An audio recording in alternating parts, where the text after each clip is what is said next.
Hi hello అందరికీ. ఈరోజు IBPS clerk సంబంధించిన ఎగ్జామ్ జరుగుతున్నాయి. 12th డిసెంబర్ ఫస్ట్ షిఫ్ట్ సంబంధించిన అనాలిసిస్ని తెలుగులో చూద్దాం. ఈ చూడడం వలన మీకు నెక్స్ట్ షిఫ్ట్లో జరిగే ఎగ్జామ్కి ఎలా వస్తున్నాయి క్వశ్చన్స్ అనేవి, ఫార్మాట్ ఎలా ఉందో తెలుస్తుంది. ఇంగ్లీష్ సంబంధించి దీంట్లో క్లోజ్ టెస్ట్ అనేది 5 to 6 క్వశ్చన్స్ వచ్చినాయట. అదేవిధంగా రీడింగ్ కాంప్రహెన్షన్ సంబంధించి 7 to 8 క్వశ్చన్స్. అదేవిధంగా జమ్మూల్డ్ సెంటెన్స్ అంటే పీక్యూఆర్కి సంబంధించి 5 క్వశ్చన్స్. అదేవిధంగా మిస్పెల్ట్ సంబంధించిన వర్డ్స్ అనేవి 5 క్వశ్చన్స్ అండ్ ఎర్రర్ డిటెక్షన్ సంబంధించి 5 క్వశ్చన్స్ వచ్చినాయి.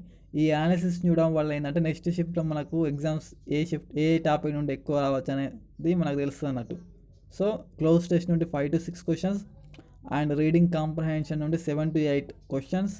అదేవిధంగా జంబోల్డ్ సెంటెన్స్ నుంచి 5 క్వశ్చన్స్, మిస్పెల్ట్ వర్డ్స్ నుంచి 5 క్వశ్చన్స్ అండ్ ఎర్రర్ డిటెక్షన్ నుండి 5 క్వశ్చన్స్ వచ్చినాయి.